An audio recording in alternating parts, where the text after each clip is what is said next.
여러분 반갑습니다. 역대하 묵상 시간입니다. 우리가 하늘의 지혜와 능력으로 승리할 수 있기를 바랍니다. 우리의 힘만 의지했다가는 때로는 실망하고 좌절할 수도 있습니다. 왜냐하면 우리가 가진 힘으로는 모든 어려운 문제를 다 해결할 수 없기 때문입니다. 여러분, 우리가 어려움에 처할수록 하나님을 의지하길 바랍니다.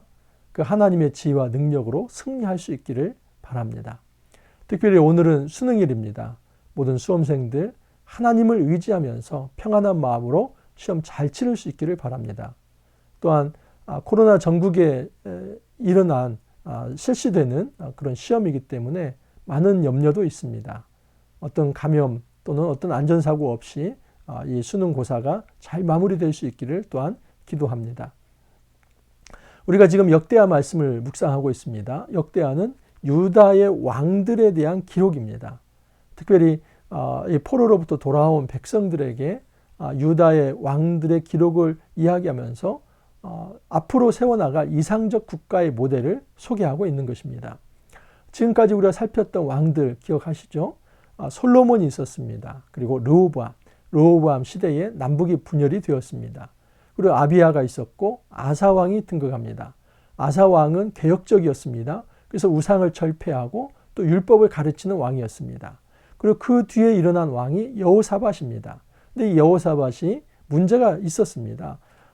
개혁적인 왕이었지만 북이스라엘 아합 왕과 교제했습니다. 그래서 그 아합 왕의 딸 아달랴와 자기 아들 여호람을 결혼을 시킵니다. 사돈을 맺습니다. 이것은 매우 나쁜 일입니다. 왜냐하면 악한 세력과 연대를 했기 때문입니다. 실제로 이 악한 일 때문에 비극의 광풍이 일어나게 됩니다. 여호람과 아달랴 사이에 아하시아가 있었습니다. 근데 아하시아가 나쁜 왕인데 그 아하시아가 죽게 되고 또 여호람도 죽게 되자 아달랴라고 하는 여인이 유다에 있는 다윗의 모든 자손들을 다 죽이고 스스로 왕이 됩니다. 그야말로 춘위 구테타이죠. 이 피해 혁명을 일으켜서 자기가 친히 왕이 됩니다.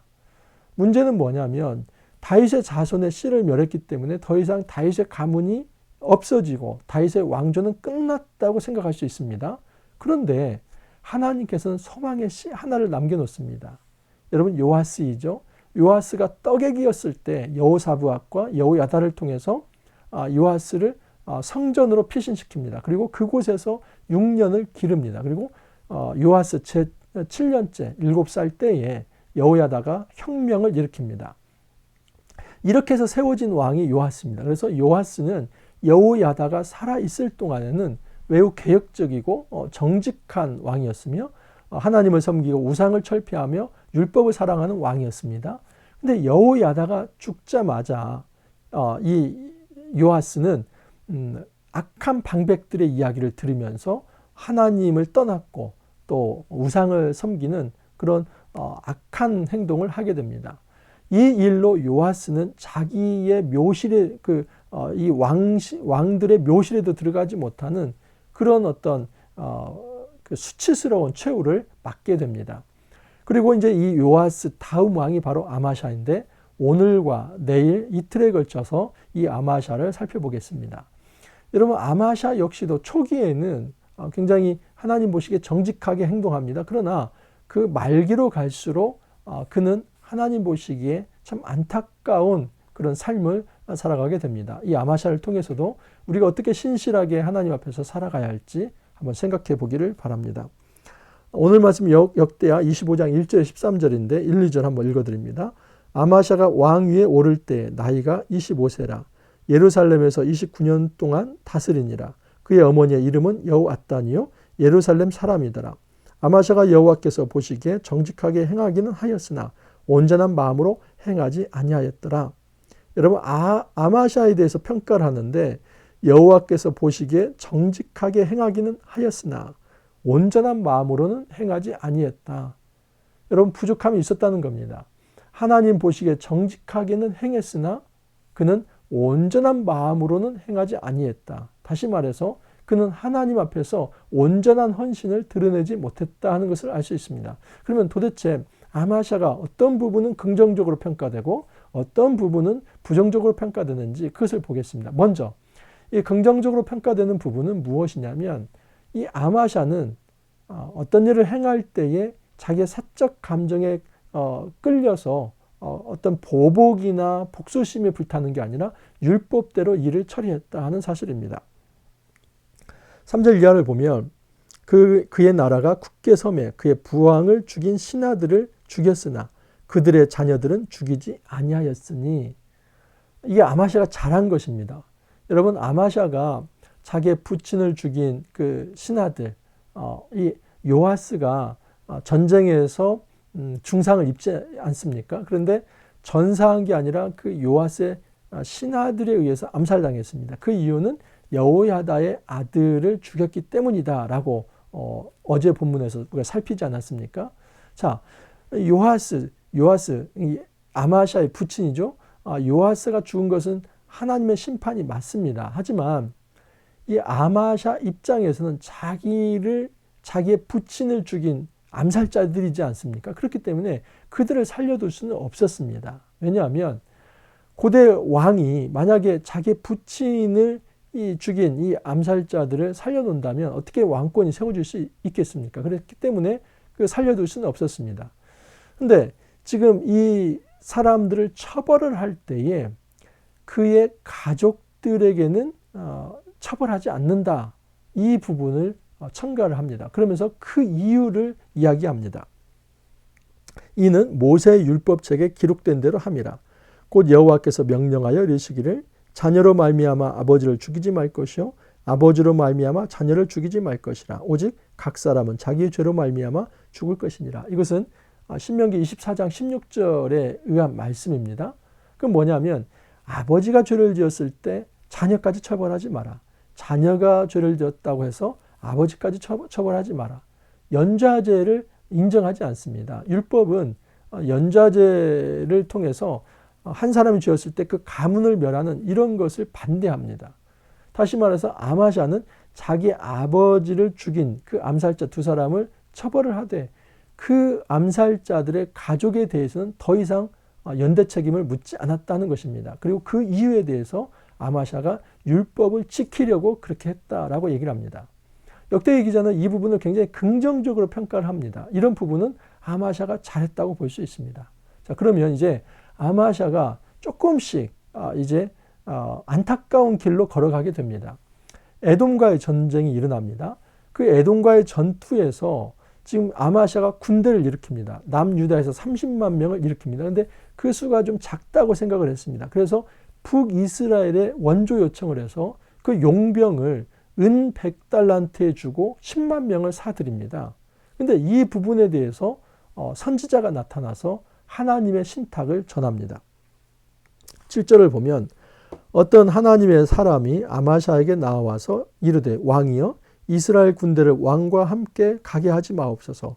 여호와께서는 이스라엘 곧 온 에브라임 자손과 함께 하지 아니하시나니 왕이 만일 가시거든 힘써 싸우셔서 하나님이 왕을 적군 앞에서 엎드러지게 하시리이다. 하나님은 능히 돕기도 하시고 능히 패하게도 하시나이다. 선지자가 분명히 이야기를 합니다. 왕이여, 지금 하나님은 당신이 북이스라엘과 연대를 해서 에돔을 치는 것을 원하지 않으십니다. 만약에 이 싸움이 중요하다면 그냥 남유다만 가십시오. 하나님께서 도우실 것입니다. 하나님께서 이 싸움에서 이기기도 하시고 패하기도 하십니다. 모든 전쟁의 주권은 하나님께 있으니 하나님을 의지하고 가십시오. 이 악한 세력인 북과는 손을 잡지 마십시오. 이런 이야기를 한 것입니다. 그러니까 지금 여기서 한 가지 짚을 대목은 무엇이냐면 아마샤가 하나님과 상의해서 이 전투를 시행하지 않았다는 것입니다. 왜냐하면 북이스라엘과 연대하는 것을 선지자가 질책하고 있지 않습니까? 지금 이런 모든 일에 있어서 하나님의 제가를 받지 않고 그 에돔과의 전투에서 지극히 아주 합리적인 생각으로 이 북이스라엘 군대가 더 오면 힘있게 승리할 수 있겠다. 그런 어떤 정치적 판단이 앞섰을 뿐이지 하나님 말씀을 귀 기울여 들으려 하지는 않았다는 사실입니다. 먼저 이것을 질책하면서 하나님만 의지하십시오. 그러면 하나님이 승리를 주실 것입니다. 이런 신탁을 전한 것입니다. 자, 그런데 재밌는 게 하나 있습니다. 아마샤가 이 얘기를 듣고 돈 얘기를 합니다. 이미 우리가 은 100달란트를 지급했습니다. 그 어마어마한 돈입니다. 그 어마어마한 돈을 들였는데 그 10만 명을 돌려보낸다면 이 경제적으로 너무 큰 손실이지 않습니까? 재밌죠? 여기에 대해서 이제 선지자가 또 얘기를 합니다. 하나님의 사람이 말하되 여호와께서 능히 이보다 많은 것을 왕에게 주실 수 있나이다 하니라. 선지자가 똑바로 얘기합니다. 100달란트 그걸 착수금으로 주었다고 해가지고 그거 너무 마음 아파하지 마십시오. 하나님이 그보다도 더 많은 재물을 주실 수 있습니다. 그래서 여러분 아마샤는 이 선지자의 말을 듣고 북이스라엘 사람들을 돌려보냅니다. 이거 매우 잘한 것입니다. 그리고 이 아마샤가 에돔군과 싸웠을 때 에돔군을 이깁니다. 이 1만 명을 죽였고 또 나머지 1만 명을 절벽으로 밀어서 또 죽였다고 합니다. 그러니까 에돔과에 있어서 대승을 하게 된 겁니다. 여러분 아마샤가 잘한 것입니다. 아마샤가 하나님께서 보낸 그 선지자의 말을 듣고 그리고 그 선지자의 말대로 북이스라엘 용병들을 보내고 그리고 하나님을 의지하면서 싸우면서 승리한 것 매우 잘한 일입니다.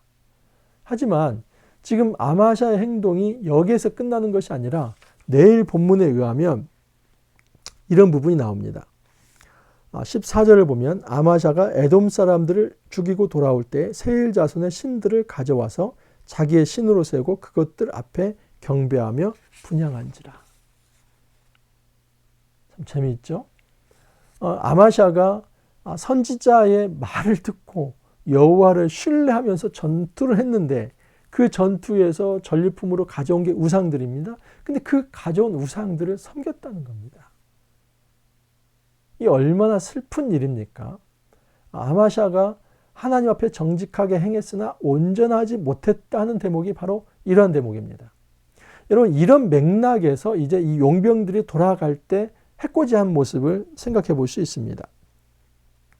11절을 보면 아마샤가 담력을 내어 그의 백성을 거느리고 소금 골짜기에 이르러 세일 자손 10,000명을 죽이고 유다 자손이 또 10,000명을 사로잡아 가지고 바위 꼭대기로 올라가서 거기서 밀쳐 내려뜨려서 그들의 온몸이 부서지게 하였더라.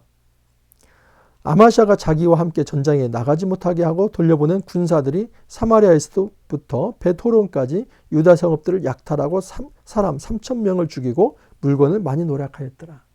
아마샤가 에돔군을 쳐서 2만 명을 이제 죽였습니다. 이건 대승을 한 것입니다. 그런데 문제는 뭐냐면 그 10만 명을 처음에 용병을 고용했다고 하지 않았습니까? 그래서 그냥 이제 은 달란트, 100달란트 이제 뭐 다시 달라는 얘기 안 할 테니까 가라.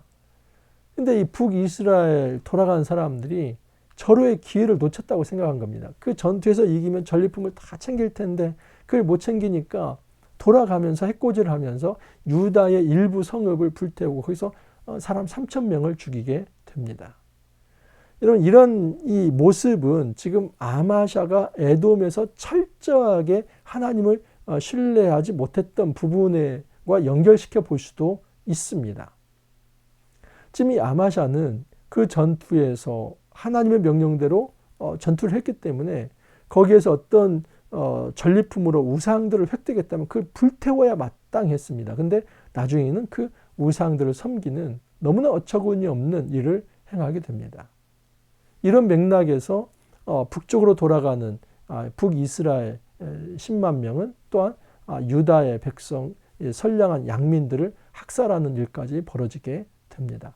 이제 내일 가서 내일 본문에서 좀 더 이제 정리를 할 텐데 우선 중간 정리를 해봅니다. 여러분 우리의 신앙생활 어제의 말씀도 그렇지만 처음 시작도 중요하고 이 과정도 중요하고 끝은 더욱 중요합니다. 근데 어제 요아스도 마찬가지고 오늘 아마샤도 마찬가지인데 정말 그가 율법대로 어떤 사심에 빠지지 않고 공적인 판단으로 통치하려고 했던 그 좋은 일 그리고 돈을 지불했다 할지라도 경제적 손실이 있다 할지라도 하나님께서 막으시면 그것을 접을 수 있는 마음 좋았습니다. 근데 그것을 계속해야 하지 않습니까? 근데 가장 결정적인 순간에 눈에 보이는 우상에게 마음을 빼앗겼다는 겁니다. 이게 온전하지 못한 마음입니다. 온전하지 못한 마음은 두 마음입니다. 여러분 항상 이 두 마음이 문제입니다. 우리가 연인들 뭐 그런 말 하잖아요. 바람 피우는 것을 양다리 걸친다. 여러분 그 양다리 걸치는 사람과 교제를 할 수 있습니까? 없지요.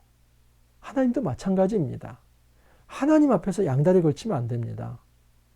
우리가 하나님을 온전히 사랑하는 분으로 그 하나님 앞에 온전히 우리가 영광을 돌리고 그 하나님만 사랑해야 하는데 그 하나님도 섬기면서 또 전리품으로 가져온 이 우상이 우리에게 행복을 가져다 줄 것 같고 축복을 가져다 줄 것 같고 그래서 그 우상도 겸하여 섬긴다면 이건 하나님 마음을 너무게 아프게 한다는 사실입니다. 여러분 두 마음 품지 않기를 바랍니다. 우리가 온전한 마음으로 온전한 헌신을 하나님 앞에 드리기를 바랍니다. 오늘 하루 동안 우리가 수능 보는 우리 수험생들을 위해서도 기도하고 또 우리 스스로를 위해서도 기도하길 바랍니다. 하나님 앞에 온전한 백성으로 승리할 수 있기를 간절히 소망합니다. 함께 기도합니다. 주님 감사합니다. 주님께서는 온전한 헌신을 원하십니다.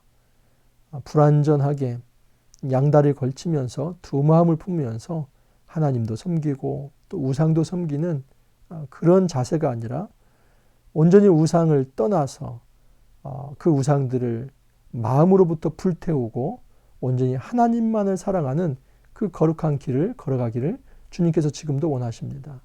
우리가 이 하나님의 바람에 따라서 정말 주님 앞에 온전히 우리의 마음을 드릴 수 있도록 도와주옵소서. 오늘 시험을 치르는 모든 수험생들 주님 지치지 않게 하시고 마음의 평안함을 주시고 맑은 정신 허락하여 주셔서 시험 잘 치를 수 있도록 주님 축복하여 주옵소서. 감사하고 예수님 이름으로 기도하옵나이다. 아멘. 여러분 감사합니다. 오늘 하루 화이팅 하시고 또 우리 시험을 치르는 모든 수험생들도 화이팅 하시고 정말 승리할 수 있기를 바랍니다. 하나님이 주신 지혜와 능력으로 승리하고 또 정말 선한 승전보를 가지고 함께 귀한 나눔을 할 수 있기를 간절히 소망합니다. 하루 승리하시고 또 내일 찾아뵙도록 하겠습니다. 감사합니다.